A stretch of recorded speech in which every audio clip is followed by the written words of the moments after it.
నమస్తే,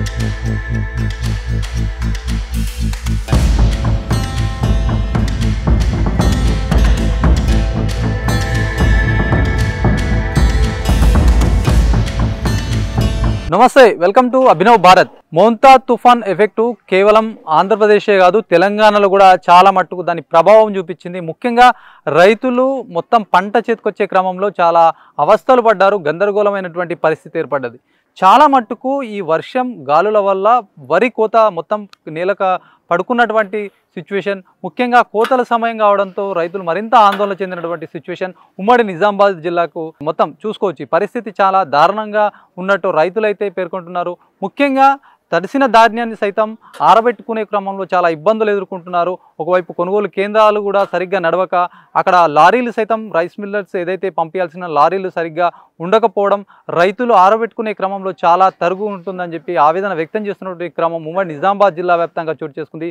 ముఖ్యంగా మన నిజామాబాద్ మార్కెట్ యార్డ్కి వచ్చాము. ఇక్కడ పరిస్థితి ఎట్లా ఉందో తెలుసుకునే ప్రయత్నం చేద్దాం. రైతులు ఏమనుకుంటున్నారు, అసలు కొనుగోళ్లు ఎట్లా నడుస్తున్నాయనే అంశం పైన వాళ్ళతో మాట్లాడే ప్రయత్నం అయితే చేద్దాం.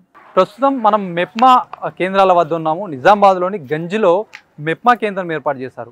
మరి రైతులు చాలామంది సీరియల్లో ఉన్నారు. ఇప్పటివరకు సరిగ్గా కొనుగోలు కావట్లేదు అని చెప్పి రైతులు ఒకవైపు ఆందోళన చెందుతున్నటువంటి సిచ్యువేషన్గా చెప్పొచ్చు. చాలా మట్టుకు మొత్తం వర్షం కారణంగా ఎక్కడికక్కడ పంట రోడ్డు మీద ఆరబెడుతున్నారు. ఈ క్రమంలో ఒకవైపు ప్రభుత్వం అయితే కొనుగోలు చేయాలి, తడిసిన ధాన్యాన్ని సైతం కొంటామంటున్నారు. ప్రస్తుతం ఇక్కడ పరిస్థితి ఎట్లా ఉందో తెలుసుకునే ప్రయత్నం అయితే చేద్దాం. మెప్మా సెంటర్ అయితే రన్ అవుతా ఉంది. మాట్లాడదాం. దీనికి సంబంధించిన ఇన్ఛార్జ్ మీరు ఎట్లా నడుస్తున్నాయి, కొనుగోలు ఎట్లా నడుస్తున్నాయి? ముఖ్యంగా బాగానే నడుస్తుంది. ఇప్పటికైతే ఇవాళ ఎండ కొట్టింది కదా, అంతా మాయిచర్ వచ్చింది. కాంటలు అవుతున్నాయి, పొద్దుటి నుండి కాంటలు అవుతున్నాయి. ఇవాళ లోడ్ కూడా అవుతుంది. బాగానే ఉంది. తడిసింది అయితే ఏం లేదు, ప్రస్తుతానికి అంతా ఎండిపోయింది. తడిసిన ధాన్యం అసలు లేదు ఎవరు. ఇక్కడ ముఖ్యంగా మనం చూడొచ్చు, మొత్తం ఎక్కడ చూసినా కూడా ధాన్యాన్ని మాటికి ఆరబెడుతున్నారు. కొంతమంది కూలీల్ని పెట్టి ఆరబెడుతున్నారు. తడిసిన ధాన్యాన్ని కొనుగోలు చేయాలని చెప్పి ఇప్పటికే ప్రభుత్వం చెప్తుంది. మరి మీ దగ్గర కొనుగోలు ఎట్లా సాగుతున్నాయి? ఈ రోజే కదా సార్, ఈ రోజే వచ్చింది. కాంటలు అవుతున్నాయి, పంపిస్తున్నాం. లోడ్ అవుతుంది, లారీలు రెడీ ఉన్నాయి. రాత్రి ఒక లోడ్ పోయింది, ఇప్పుడు కూడా అవుతుంది. చేపిస్తాం. ఇప్పుడు కాంటలు కాగానే లోడ్ అవుతుంది. లారీలు కూడా రెడీ ఉన్నాయి. ఈ రోజే కదా సార్ పని స్టార్ట్ అవుతుంది. వర్షం తగ్గినాక సెకండ్ డే నిన్న ఇవాళ అవుతున్నాయి. నైట్ నుంచే స్టార్ట్ అయింది. గత 2-3 రోజుల నుంచి అసలు కొనుగోలు లేవా? లేవు. కొంచెం పచ్చిగా ఉండే కదా, లేవు. ముందే చలికాలం కదా, ఆ పచ్చి ఈ పచ్చి అంతా లేవు. రైతులు ఏమంటారు మీ దగ్గరకు వచ్చి? ముఖ్యంగా రైతులు ఎట్లా రెస్పాండ్ అవుతారు? మీరు వాళ్ళతో ఏం సమాధానం చెప్తున్నారు? ఎందుకంటే రైతులకు చాలా ఇబ్బందికరమైనటువంటి పరిస్థితి ఇది. వాళ్ళు ఏం చెప్తున్నారు మీ దగ్గర? ఇక్కడ ప్రస్తుతానికి మనది అంతా సీసీ రోడ్ కదా, జల్ది ఎండుతుందని రైతులు చాలా మటుకు ఇక్కడికే వస్తున్నారు. సీసీ రోడ్ కాబట్టి తొందరగా మ్యాచర్ వస్తుందని చాలా మంది వస్తున్నారు. నిండిపోయింది, మాకు ఎక్కడ పోసుకోవాలా కొంచెం ఇబ్బంది ఉన్నది. ఎక్కడెక్కడ నుంచి ముఖ్యంగా ఇక్కడికి వస్తున్నారు? మాణిక్ బండారు, అరసపల్లి, దుబ్బ, చుట్టుపక్కలకి వస్తున్నారు. కొనుగోలు చేయాలని చెప్పి చెప్తున్నారు. ముఖ్యంగా ఏంటంటే తడిసిన ధాన్యాన్ని కూడా కొనుగోలు చేయాలని గవర్నమెంట్ ఒక వైపు చెప్తుంది. మీరు తడిసిన ధాన్యాన్ని పట్ల మీరు ఏం చెప్తున్నారు? తడిసి వచ్చిరనుకో రైతులు, వాళ్ళకి ఏం చెప్తున్నారు మీరు? తడిసిన ధాన్యము మ్యాచర్ వచ్చింది, కాంటలు చేస్తున్నాం. తడిసిందంటే ఏం లేదు మా సెంటర్లో ప్రస్తుతానికైతే. ఎక్కడి నుంచి తీసుకొచ్చారా మీరు ధాన్యాన్ని? నేను అరసపల్లికి తీసుకొచ్చినాం. నాణ్యయి ఎండబెట్టినాం, ఎండుతున్నాయి. మ్యాచరు 17 వస్తే తీసుకుంటామంటున్నారు. నేను 17 మ్యాచర్ వస్తే 15 ఈడ 15 వస్తే ఆడ రైస్ మిల్ల 17 వస్తుంది అంటున్నారు సార్. ఇటును ఈడ 15 వస్తే రైస్ మిల్ల 17 వస్తుంది మ్యాచర్. అదే మిషన్ సేమ్ టు సేమ్. మరి ఇక్కడ 15 వస్తుంది ఎట్లా, 17 వస్తుంది ఎట్లా? అదొకటి. జరాలు రైస్ మిల్లు బాగానే సతాంచినట్టు కొడుతున్నది. నేను పోలే ఇంకా రైస్ మిల్కు. వీళ్ళు 15 మ్యాచర్ మీద పంపిస్తే 17 వస్తుంది అట అక్కడ. మరి అది ఎట్లా? మిషన్ అయితే ఒకటి. ఇంకోటి ఈడ ఇప్పుడు ఈ ఉన్నాయి, ఈ షెడ్లు ఉన్నాయి. వర్షం వస్తే ఈ షెడ్లలో ఇది ఒకటే షెడ్లలో సగం మక్కలు అవి ఇవి ఉన్నాయి. మేము ఇక్కడ పోసుకున్నాలంటే ఇక మీరు చూడండి, వాళ్ళే సంచులు ఉన్నాయి. ప్రతి ఒక్కటి 2 రైస్ వాళ్ళకు అడితి దుకాణంలో కేటాయించారట. ఇప్పుడు వాళ్ళు వేసుకోమంటేనే రైతు వేసుకున్నారు. వాళ్ళు అదంటే వేసుకున్నది ఆ రోడ్లను ఉండాలి. ఇప్పుడు అవి ఉన్నాయి ఆ షెడ్లు. వాళ్ళు వేసుకోమంటేనే ఆ గుమ్మ అది ఉంటుంది అడితి దుకాణం, వాళ్ళకు కేటాయించారట. అది వాళ్ళు వేసుకోమంటేనే రైతు వేసుకున్నారు, లేకుంటే ఈ రోడ్లను ఉండాలి. అది ఉన్నది పరిస్థితి. మళ్ళీ ఇవి ఎన్నడో 15-20 ఏళ్ళ నాడు చేసారు. సిమెంట్ మొత్తం ఏడాడ వలిగిపోయింది. ఎండ పోసినా పొక్కలకే పోతాయి. ఇంకా మీరు దీన్ని ఎంతట చూడిపోరు. ఇంకా మీరు దాని మీద ఎప్పుడో వేసిన సిమెంట్ అంతే ఉన్నది. మళ్ళీ అటు నూకిన చెత్త గోడ పొన్న పోస్తున్నారు. అటు ఎత్తాయి వర్షం పడితే మొత్తం నీళ్ళు అలానే కమ్ముతున్నాయి. ఇంత మట్టి నీళ్ళు మొన్న. మరి అది చేసులేదు చూసులేదు. పాలక వర్గం అంత పెద్దగా ఏం లేదు ఇక్కడ. రెస్పాండ్ ఎట్లా అవుతుంది అంటే ఇప్పుడు మీకు ఎన్నో రోజుల నుంచి తీసుకొస్తాయి ఇక్కడ ఈ సెంటర్ అనేది జోకిస్తాం. ఈసారనే కాదు, ప్రతి సంవత్సరం ప్రతి పంటకు 2 పంటలకు సుఖం ఇళ్ళనే దోకిస్తాం. ఇప్పుడు మొత్తం మీరు తెచ్చినా కూడా పచ్చిదట్లని ఇక్కడ ఎండబెట్టుకుందామంటే కూడా సరిగా ఎండట్లేదు. ఎండుతాయి, ఇట్లా వర్షం పడకపోతే ఎండుతాయి. వర్షం పడితే పక్క ఉన్నది ఆ షెడ్డు అన్న వేసుకుందామంటే తావులేదు. ఇది ఒకటే షెడ్డు, ఇంట్లో అలా ఇన్ని మక్కలు ఇంకేమేమి ఉన్నాయి, మళ్ళీ సంచులు గీనే పోసుకున్నాం. మార్కెట్ కమిటీ వసతులను ఏర్పాటు చేయాలి, రైతులకు ధాన్యం తీసుకొస్తే ఇక్కడ మొత్తం అందుబాటులో ఉండాలి అన్ని కూడా పట్టాలతో సహా. వర్షం వచ్చినప్పుడు ధాన్యం తీసుకొస్తే తడవకుంటూ ఉండాలి. ఇప్పుడు అలా ఎండుతున్నాయి, పుసుకుని ఆనస్తే ఇట్లా పోసుకునేటట్లు ఉండాలి. ఇప్పుడు వాళ్ళు అనుమతిస్తేనే మేము పోసుకున్నాలా. నిన్న ఆయన అడిగిన అక్క సేట్ను పోసుకో అన్నాడు, ఆయన లేదు పోసుకోమన్నాడు. ఆయన సామాను ఉంటే పోసుకొని అక్కడ ఇక ఇన్ని రోడ్లను ఎండాలా, రోడ్లని అనాలి. పట్టాల సంగతి ఏంది మరి? వర్షం వచ్చినప్పుడు పట్టాలు ఇస్తున్నారు, లేని మాట వీళ్ళు ఇస్తున్నారు పట్టాలు. ఇంకా వాటర్ ఫెసిలిటీ ఎట్లా ఉంది? ఒకవేళ రైతులు ఎక్కడెక్కడ నుంచి వస్తారు, ఇక్కడ ఏమన్నా ఫెసిలిటీ కల్పిస్తారా? తాగడానికి నీళ్లు కానీ? తాగడానికి నీళ్లు ఉన్నాయి, మళ్ళీ పత్రికలు సుఖ వీళ్ళు ఇస్తున్నారులే, పట్టాలు ఇస్తున్నారు. ఆ నల్లటి ఇస్తుంది. కాంటలు ఎట్లా జరుగుతున్నాయి మరి? ఇప్పుడు ఇక్కడ తీసుకొచ్చారు అటో ఇటో మొత్తానికి మ్యాచర్ చేస్తారు, ఎండబెట్టుకుంటూ కొనుగోలు ఎట్లా ఇదవుతున్నాయి? సరిగా కొంటున్నారా ధాన్యం? దానికి బారదానికి ఇట్లా వస్తుందా? బారదాని ఇస్తున్నారు, అన్ని కరెక్టే అవుతున్నాయి. ఇప్పుడు నేను చెప్పినాయి బాధలు. ఇప్పుడు వడ్లు తెచ్చినామా, ఎండపోసినాం, పుసుకుని ఒక డల్ వస్తే గిట్టు పోయాలంటే ఇలా పోయేదంతా అవి ఆనాలనే నానాలా, ఎండలనే ఎండాలి. తాటిపత్రి కప్తాం, మీదికి వెళ్ళి కప్తే కిందికి వెళ్ళి వస్తాయి వాన పడితే. నేను మొన్న కప్పిన 3 ఇచ్చిర్రు, మీద కప్తి కిందికి వెళ్ళి లాభం లేదు. అట్లా షెడ్లు కేటాయిస్తేనే రైతులకు ధాన్యం ఆరబోయేందుకు. ఇప్పుడు ధాన్యం అంటే అడ్లే కాదు, మక్కలు ఆరబోస్తారు. అవి వీటికి ఆరబోయాలంటే షెడ్లు ఉండాలి. ఇంకా ఈ షెడ్లు వాళ్ళకు అడితే దుకాణంలో కేటాయించినట్టు వాళ్ళు నాది నీది అని వాళ్ళే రానియరు. వాళ్ళు దయదాలంచి పోసుకోమంటే పోసుకున్నారు అంతే. అందుకోసం ఆ ఏర్పాటు చేయాలా మార్కెట్ కమిటీ వాళ్ళు. మహిళలకి కొనుగోలు కేంద్రాలు వాళ్ళ చేత నడిపించడానికి మెఫ్మా కేంద్రాలు అయితే ఏర్పాటు చేశారు. ముఖ్యంగా ఇక్కడ మార్కెట్ కమిటీలో ఏర్పాటు చేసినటువంటి మెఫ్కా కేంద్రానికి స్పెషల్ ఒక మిషన్ వచ్చింది. ఈ మిషన్ మనం చూడొచ్చు.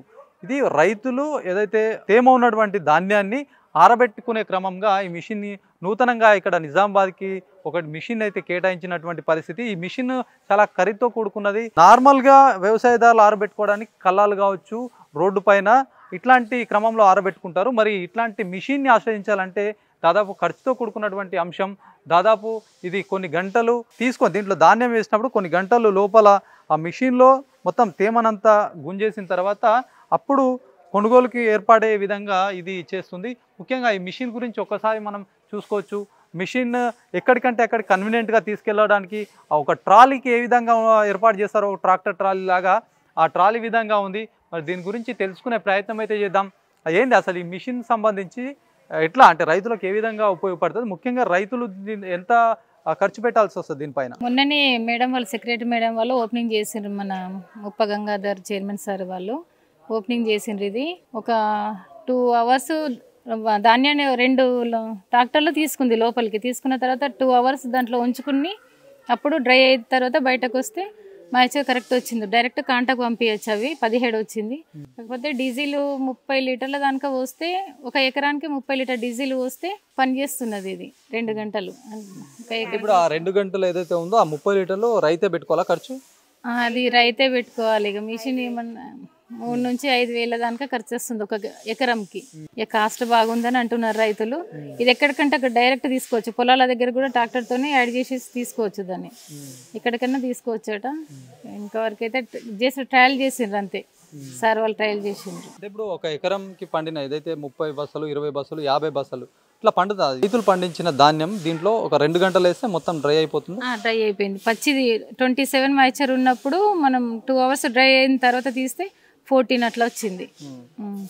పచ్చిది తేమతనం మొత్తం తీసేసింది. అది 2 ట్రాక్టర్లు పడుతుంది దీంట్లో. 2 ట్రాక్టర్లు పడుతుంది. 2-2.5 ట్రాక్టర్లు పడుతున్నాయి. అలా మనకి బాగా తడిసినప్పుడు, వర్షాలప్పుడు ఇది యూజ్ అవుతుంది. నార్మల్గా ఎండతోనే కొంచెం సేఫ్. వాళ్ళకి ఖర్చు బాగుంది కదా. నిజామాబాద్కి ఒకటే వచ్చిందా? ఒకటే వచ్చింది. అసలు తెప్పిస్తాన్నారు సార్ వాళ్ళు. ఎవరన్నా అడిగితే ఇంకా సెంటర్కి ఒకటి పంపిస్తానన్నారు. 3 ఎక్కడెక్కడ ఉన్నాయి మీ మెఫ్మా కేంద్రాలు? జీజీ కాలేజ్ ఒకటి, మాణిక్ బండారు, ఇక్కడ గంజి మెప్మా ఆధ్వర్యంలోనే నడుస్తున్నాయి. అంటే ఇంకా బాగా రైతులు ఇంకా పెద్ద మొత్తంలో వచ్చే అవకాశం ఉందా ఇక్కడ? వచ్చింది ఇప్పటికి ఆల్మోస్ట్ 50 దాటిపోయినారు. మాకు 100-200 మంది వస్తారు. ఇంకా కోస్తున్నారంట, పచ్చిగా అయింది కదా వర్షానికి. వస్తారు ఇంకా ఈ నెల మొత్తం నడుస్తుంది. నవంబర్ నెల మొత్తం నడుస్తుంది. చూడొచ్చు మొత్తానికి ఈ మిషన్ ఏదైతే ఉందో మిషన్ చాలా మట్టుకు రైతులకు ఉపయోగకరం. కాకపోతే దీని ఇన్వెస్ట్ ఏదైతే డీజిల్ ఖర్చులంతా రైతులే భరించాలి అనేసరికంటే రైతులకు ఒక ఖర్చుతో కూడుకున్నటువంటి విషయం చెప్పొచ్చు. ఫెసిలిటీ బాగానే ఉంది కానీ రైతుల మీదనే భారం మోపుతున్నారు అన్నట్టుగా రైతుల వర్షంలో అయితే చెప్పొచ్చు. మరి నూతనంగా వచ్చినటువంటి మిషన్ చాలా ఉపయోగపడుతుంది. కాకపోతే ఖర్చు విధంగా ఆలోచిస్తే కనుక ఖర్చు ఎక్కువ ఉన్నటువంటి సిచ్యువేషన్లో రైతులు పెద్దగా ఇంట్రెస్ట్ చూపెట్టనటువంటి క్రమంగా అయితే చెప్పొచ్చు. చెప్పండి కాక, ఎట్లా ఉంది మరి ఇప్పుడు వర్షంకు బాగా తడిసినాయా, ఎట్లా ఉన్నాయి పొలాలు? పొలాలు అంటే కోయలేరు, ఇంకా కోసేలో ఇక్కడ తెచ్చి తడిసిపోయి ఆరబెట్టినాము. ఆరబెడితే 2-3 రోజులుగా ఆరిపోతున్నాయి. ఇక్కడ బట్టలు కూడా ఇస్తున్నారు, కింద ఏదందుకు నింపిన తర్వాత మీద కప్పదందుకు ఇస్తున్నారు. సేఫ్టీ ఉన్నది మంచిగా. అక్కడైతే భూమి మీద వేసుకోవాలా, బాధ అవుతుంది అక్కడ. ఇక్కడ మంచిగా సేఫ్టీ. కొనుక్కుంటారా మరి వాళ్ళు కొన్నట్టురా? ఇప్పుడు ఎన్ని రోజులు అయింది? 3 రోజులు అయిందా? 4 రోజులు? 3-4 రోజులు అయింది. కొంచెం తడిస్తే ఎండుకోపోయింది, ఇలా కట్ట పెట్టుకున్నాం. బాగా సీరియల్ బాగుంటుంది ఇక్కడ? లేదు, సీరియల్ ఏం లేదు. మొత్తం ఇలా ఒక లోడ్ పోయింది, మళ్ళీ ఇప్పుడు ఒక లోడ్ లారీ వచ్చి నిలబడ్డది. ఎట్లా అంటే ఎకరానికి ఎన్ని వెళ్తున్నాయి అసలు? ఎకరానికి ఇప్పుడు 60 సంచులు వెళ్ళినాయి, 40 కాడికి. 40 కదా? 60 సంచులు వెళ్ళినాయి 40 ఎకరానికి. మీ సైడ్ మంచిగా ఉందా? ఎక్కడి నుంచి వచ్చారు? మానే పడతాం. కొన్ని మంచిగా ఉన్నాయి, వెళ్తున్నాయి. కొన్ని ఏమో జర దెబ్బ తిన్నాయి, అవి ఇప్పుడు తడిసిపోయినాయి, కొంచెం కింద పడ్డాయి, అవి వెళ్ళాయి. ఎకరానికి 2 ట్రాక్టర్లు వెళ్తాయి, ఏది నిలబడ్డాయి. ఇక కింద పన్నదాని వాడి పడిపోయినాయి అనుకో, ఒకటే ట్రాక్టర్ వెళ్తాయి, మళ్ళీ లాస్ అవుతుంది. ఇక్కడైతే సేఫ్టీ మంచిగా ఉన్నది. ఎట్లా ఉంది మీ పరిస్థితి? ఎట్లా ఉంది మరి ఇక్కడ తీసుకొచ్చారు? మొత్తం వర్షం ఒక సైడ్ దంచి కొట్టింది మొన్నటి వరకు. మరి తీసుకొచ్చిన తర్వాత ఎట్లా ఉంది పరిస్థితి? ఏం చెప్పుకోరాని పరిస్థితి. ఈసారి ఎప్పుడు లేని కూడా ఈ సన్నపుల్లి ఆటలు వేసినాం కాబట్టి చాలా స్ప్రే చేసుడు అయింది మాకు. ఈ స్ప్రే చేసుట్లా ఈ ఆనాకు చాలా దిగుబడి కూడా తక్కువ వస్తుంది, చాలా తిప్పలు అవుతుంది మాకు. సో ఈసారి పంట ఎట్లా వచ్చింది? ఇప్పుడు మొత్తం వంగిపోయింది, ఎక్కడికొక్కడ వర్షాలకు మొత్తం పంట అంతా వంగిపోయింది కదా. చేతికి వచ్చిన తర్వాత మీరు ఆరబెట్టుకోవడానికి ఎట్లా అక్కడే ఆరబెట్టుకున్నారా, లేకపోతే డైరెక్ట్ ఇక్కడ తీసుకొచ్చి? డైరెక్ట్ ఇక్కడికే తీసుకొచ్చినాం, అక్కడ ఆరబెట్టుకోలేం, డైరెక్ట్ నిజామాబాద్కి తీసుకొచ్చినాం, ఇక్కడనే ఆరబెట్టుకుంటున్నాం. పంట బాగా తడిసింది? పంట బాగానే అంటే తడిసినతో ఎక్కడైతే తడిసిందో అక్కడ తడిసింది.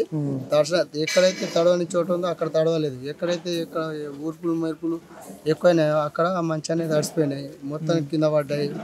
కొందరిది వాళ్ళే, కొందరిది మంచిగానే వచ్చినాయి. అంటే ఈసారి బాగా తిప్పలేదు అనుకో రైతులకు. పోయంగానే కథం మళ్ళీ వర్షం స్టార్ట్ అయ్యి బాగా దెబ్బ పడ్డదా? అవును, బాగా దెబ్బ తిన్నది ఈసారి. మళ్ళీ ఖర్చులు కూడా ఎక్కువైనాయి ఈసారి. రైతులకు చాలా కష్టమైంది. గవర్నమెంట్ నుంచి మనకు ఏదైనా సహకారం ఇవ్వాలని అందరితోని మనవి చేస్తున్నాను. ఎట్లా ఉంది ఈసారి పరిస్థితి? ఎట్లుందమ్మా మరి ఇక్కడ దాకా తీసుకొచ్చి? మంచిగా లేదు ఈ పరిస్థితి. ఇక మొత్తం కొట్టుకుపోతుంది అడ్లు. వర్షం పడుందా ఇక మొలకలు వెళ్ళినాయి, అటు గొంతులో పోయినాయి. ఇక బిగాల 4-5 బిగాల 4 ట్రాక్టర్ కూడా వెళ్ళలేదు. కష్టం చేసి ఇక పొద్దున్న దాకా అంత పండుకోపోయింది, మొలకలు వెళ్ళినాయి. ఇక ఈ పరిస్థితి ఉన్నది. ఇక మాది ఎప్పుడు తీసుకొచ్చారమ్మా ఇక్కడికి? ఇప్పుడు 9 రోజులు 10 రోజులు అయిపోయాయి. ఇక ఈడికెళ్ళి లేపుడు ఆడ కొద్దిగా ఈడ కొద్దిగా ఇక గడ్డ ఉన్న తాట పడేస్తున్నాం. ఇక ఏం చెయ్యాలి? అంటే ఇప్పుడు మొత్తం ఒక దగ్గర మీకు ఏర్పాటు చేస్తారు కదా, మరి ఒకటే దగ్గర పోసుకోవట్లేదు ధాన్యం? పోసినాము, ఈడికెళ్ళి ఆడదాకా వర్షం పడింది, మొత్తం కిందకెళ్ళి అటు కొట్టుకుపోయింది. ఈడికెళ్ళి లేపినాం, మొత్తం కిందకెళ్ళి మొలకలు వచ్చినాయి. అవి ఆడ పోసినాము, ఇక ఈడ పోసినాము, అటు గడ్డ మీద పోసినాం. మొలకలు వస్తే ఎట్లా మరి ఏమంటున్నారు వీళ్ళు? వాళ్ళు ఏమంటలేరు, ఇప్పుడు కాటా చేస్తామంటున్నారు. మీరు ఎండ పెట్టి కుప్ప చేసుకుంటారు అంటున్నారు, ఏమంటలేరు. బొంతాలి చూడొచ్చు రైతుల పరిస్థితి. ఒక దగ్గర ఆరబెట్టుకొని అక్కడ నుంచి ఎండిన ధాన్యాన్ని మరో చోట పోసుకుంటున్నారు. ఇక్కడ చూడొచ్చు మార్కెట్ కమిటీ సంబంధించినటువంటి అంశం ఇదంతా. మార్కెట్ కమిటీ దగ్గర ఉండి మరి ఈ రైతులకు ఎలాంటి ఇబ్బందులు ఉన్నాయి, ఎలాంటి సమస్యలు ఉన్నాయని వాళ్ళు చూడాల్సినటువంటి అంశం. వాళ్ళ మొత్తం ఈ ఏదైతే షెడ్స్ కనిపిస్తున్నాయో మొత్తం ఈ షెడ్స్ అన్నీ కూడా రైతులు పర్మిషన్ తీసుకొని ఇక్కడ వేసుకోవాల్సినటువంటి ప్రస్తుత పరిస్థితి ఉన్నదంటే అర్థం చేసుకోవచ్చు. ఈ కొంతమంది షాప్ యజమానులు అయితే ఇక్కడ మొత్తం వాళ్ళ పనులు అయితే కొనసాగిస్తారు. ఈ నేపథ్యంలో వాళ్ళకి అడిగే ఇక్కడ మేము పోసుకుంటున్నామని చెప్పి రైతులు ఆవేదన వ్యక్తం చేస్తున్నటువంటి పరిస్థితి. కైకిలు పెట్టుకుంటేనే 500 దాకా ఎత్తలేరు. ఏ బాధన వాడి డీలర్లకి వెళ్ళి తీసుడికి బుగ్గలు వచ్చినాయి. ఇక మాకు రైతులకు ఏం లాభం లేదు, సౌలతే లేదు. పాపం వాళ్ళు కొంత పోసుకోమన్నారు, పోసుకున్నాం. ఇక మా రైతులు దేర్థం పుట్టుబడి ఉన్నది. ఒళ్ళు పట్టించుకునేటోళ్ళు లేరు మా రైతులని. నీళ్ళలో నాడిపోయింది. ఇప్పుడు వస్తున్నాం, పోను గంట రాను గంట మిషన్ గుంజుడు కోసుడు గంట. ఏం లాభం? ఇంట్లో వండింది ఏమున్నది? ఏదైనా జీతం చేసుకున్న వాళ్ళకే లాభం ఉన్నది బిడ్డ. మాది రైతులదే ఇర్థం పుట్టుబడి. వర్షంకు బాగా తక్లీఫ్ అయిందమ్మా మరి? రౌతాకి కాదు, ఇప్పుడు నీళ్ళలో వస్తున్నారు, గంట గుంజుకొస్తున్నారు. మన ఏంది పట్ట వేసి 1 గంట వస్తుంది. పచ్చిగా ఉందా ఇప్పుడు? ఆరిందా? నీళ్ళు వేసినాము, చుట్టుకపోతున్నది. బోరేసి పోతున్నాము. గడ్డి లేదు గోదలకి, గడ్డి అటే మునిగిపోతున్నది ఎట్లయితే కొనుడు ఎన్ని రోజులు అయింది ఇక్కడ తీసుకొచ్చి? 500 రోజు అరబెట్టుడే తీసుకుంటా పాపం వాళ్ళు కైకిలోళ్ళు 500 పోతే 500 ఇచ్చినాము ఇయ్యలే ఏం చేస్తామంటే అని ఇక మోస్తున్నాం ఏం చేస్తాము మా గతి గిట్టున్నది మా రైతులు దేశం పుట్టుబడి వాళ్ళు పట్టించుకుంటలేరు మా రైతులకు ఏత కలుసుడు మందులు కొట్టుడు పంపులు కొట్టుడు ఏం లాభం బిడ్డే మా గట్టున్నది మరి మీరే ఇక ఏమన్నా దయ్యేయండి ఇక ఇప్పుడు గోదల గడ్డి అడగొంటామో ఏమో వేద్దామంటే లేదు చుట్టుకపోతుంది గడ్డి మిషన్ ఇట్లా చుట్టుకపోతున్నది. ఎవరు బాబు మనది? మానిమండల తండ పరిస్థితి ఏమంది ఇప్పుడు భగవంతుడు అయితే వర్షం పడట్లేదు కొద్దిగా ప్రాబ్లం ఉన్నది వేరేది అయితే ఏం లేదు అంత మంచిగా ఉన్నది కాటా బిట్ట అంత మంచిగా చేస్తుండ్రు కాకపోతే వర్షం పడట్లా మస్తు దడిచిపోయింది వర్షం దడిచిపోవట్లా ఇగో ఈడికి ఆడగా ఎండ పెట్టినాము ఆల్రెడీ కొద్దిగా లైట్గా చిన్నగా మొలకలు వెళ్తే మళ్ళీ ఆడికి తీసి ఆ పక్క కుప్ప పోసినాం ఆ పక్క మళ్ళీ ఈ పక్క కుప్ప పోసినాం మొత్తం ఎండ పెట్టినాం మంచిగా మ్యాచ్ వచ్చినాక ఎండ పెట్టి తీసుకుంటామని చెప్తున్నారు వాళ్ళు అంతే. ఎన్ని రోజుల నుంచి ఇక్కడ మొత్తం అంతే ఎన్ని రోజులు అయింది? 10 రోజులు అయితే చాలా అయింది అంతే 9-10 రోజులు అయింది అంతే వర్షమే ఖరాబ్ చేస్తుంది ఇంకోటి ఏం ప్రాబ్లం చేయలేదు ఇప్పటికైతే రైతులు మాత్రం మస్తు నష్టం నా ఎకరానికి 2 ట్రాక్టర్లు వెళ్ళి ఒక ట్రాక్టర్ కొద్దిగా ఒక ట్రాక్టర్ సగం అట్లా వెళ్తుంది అడ్లు కూడా అంత కింద పడ్డాయి మొత్తం నానిపోయినాయి అనమాట నానిపోయినాయి అందులో కొద్దిగా వెళ్తున్నాయి అడ్లు సగం పొలంలో పోతున్నాయి సగం ఇట్లా వరదల్లో పోతున్నాయి ఇది వర్షం ప్రాబ్లం ఇంకోటి ఏం లేదు. ఇప్పుడు ఇంత నష్టం జరుగుతుంది రైతులకు అధికారులు ఏమైనా వస్తారా వచ్చి చూసిపోతున్నారా? లేదు వాళ్ళు వస్తలేరు ఫస్ట్ టైం మీరు వచ్చి చూస్తున్నారు ఇంతే ఇంతకుముందు మస్తు మంది గాడికి చెప్పినాం వీళ్ళు వస్తే మంచిగా ఉంటుంది అన్న మొన్న పెద్ద వర్షం పడదు కదా ఆ టైంలో చూస్తే మీకే ఏర్పడుతుండే అని వీళ్ళు మంది కూడా చెప్పిన వీళ్ళు లేదని చేయలేదు మాకు చదువు రాదు బాబు అంత రైతు తప్ప ఇంకోటి ఏం తెలియదు మాకు. ఇప్పుడు బాగా వర్షం వచ్చినప్పుడు మరి ఎంతమంది ఇక్కడ మొత్తం అంతా ఒకేసారి ధాన్యం అంతా కుప్ప చేయడము కప్పడం అన్ని ఇక్కడనే చేస్తారా? ఇక్కడ కైకిలో ఇంటి వాళ్ళు రాకపోతే ఎమర్జెన్సీలో కైకిలను దొరికొచ్చి కుప్పలు చేసి మళ్ళీ కైకిలు కట్టించినాము కుప్ప చేసినాము కాయలు ఇచ్చిరాళ్ళు కాయలు కప్పినాం బంధువులు కొద్దిగా సేఫ్టీ ఉన్నది కొద్దిగా కొట్టుకోపోయింది కొద్దిగా ఉన్నది దాంట్లోనే భగవంతుడు ఉన్నాడు అంతా. ఏంటంటే మీరు ప్రభుత్వంకు అధికారులకు ఏం చెప్పదలుచుకున్నారు? ఇప్పుడు అంతగానం అయితే మాకు చదువు రాలేదు బాబు చెప్పడానికి ఎక్సెట్గా పెద్దలు వాళ్ళే చూసుకోవాలి మసలు బిద వాళ్ళకు రైతులకు గరీబులకు వాళ్ళే చూసుకోవాలా మాకు 20 ఎకరాలు కాదు 10 ఎకరాలు 2 ఎకరాలు 3 ఎకరాలు ఉన్నాం అంతే దాని మీద పిల్లలు చిన్న ఉన్నారు చదువుకుంటారు అది దాని మీద బతుకుతున్నాం అంతే కూలి చేసుకుంటాం అన్ని చేసుకుంటాం మేము లంబడోళ్ళం అంతా లంబడో కైకిలు చేసుకుంటాం అన్ని చేసుకుని బతుకుతాం బాబు. ఇప్పుడు మీకు సన్నం వడ్లు వేసారా ఎదుటి? సన్నం వడ్లే రేవంత్ రెడ్డి సారు సన్న వడ్లు అని చెప్తే అదే సన్న వడ్లు వేస్తున్నాము కాకపోతే దిగుబడి తక్కువ వస్తుంది దానికి స్ప్రే మందు బిందు అంతా ఎక్కువ వాడుతున్నాం అంతా కూడా పెట్టుబడి బాగా ఏమి వెళ్తలేదు ధర పెంచితే మంచిగా ఉండే అని కోరిక ఉండే కానీ పెద్దలు వాళ్ళకి తెలుసు అంతగానం మనం చిన్న అంతగానం తెలియదు. బోనస్ ఏంది మరి? బోనస్ గురించి ఎండాకాలం వేయలేరు ఈ వర్షాకాలం ఎత్తారని చెప్తున్నారు మరి తెలియదు ఎండాకాలం ఎట్లా ఇట్లా అమ్మినాము సేమ్ వేయలేదు ఈ వర్షాకాలం ఎత్తారో వేయరో అది కూడా తెలియదు అందుకోసం చూడొచ్చు రైతులకు సంబంధించి పెద్ద మొత్తంలో వాళ్ళ సమస్య ఒకటే అకాల వర్షం ఏదైతే మౌతా తుఫాన్ కావచ్చు అంతకుముందు నుంచి కూడా చాలా మట్టుకు వర్షాలు ఏకదాటిన కురుస్తున్నాయి. ఉమ్మడి నిజామాబాద్ జిల్లా వ్యాప్తంగా రైతులు ఆందోళన చెందినటువంటి పరిస్థితి నెలకొంది. వేలాది ఎకరాలు మొత్తం పంట నాశనం అయిపోయింది. ఇప్పటికీ అధికారులు క్షేత్రస్థాయిలో పరిశీలిస్తామంటున్నప్పటికీ ఇప్పుడు మనం చూసాం లైవ్లో వాళ్ళు ఇప్పటివరకు ఏ అధికారి రావట్లేదు ఇక్కడ అని చెప్పేసి వాళ్ళు ఆవేదన వ్యక్తం చేస్తున్నారు. ముఖ్యంగా తడిసిన ధాన్యాన్ని ప్రభుత్వం కొనుగోలు చేయాలన్నప్పటికీ కూడా ఇక్కడ వారం 10 రోజులు కొనుగోలు కేంద్రాల్లో వచ్చి తిండి లేకుండా ఇక్కడ మొత్తం ఆరబెట్టుకునే క్రమం ఉందంటే ఆలోచించండి మా బాధలు ఎట్లా ఉన్నాయని వాళ్ళు ఆవేదన వ్యక్తం చేస్తున్నారు. ఏదేమైనప్పటికీ అధికారులు కావచ్చు ప్రభుత్వం దృష్టి పెట్టి ఏదైతే తడిసిన ధాన్యాన్ని వెంటనే కొనుగోలు చేయాలని రైతులు కోరుతున్నటువంటి సిచ్యువేషన్. కెమెరా పర్సన్ సందీప్తో శ్రీనివాస్, అభినవ్ భారత్, నిజామాబాద్ నుంచి.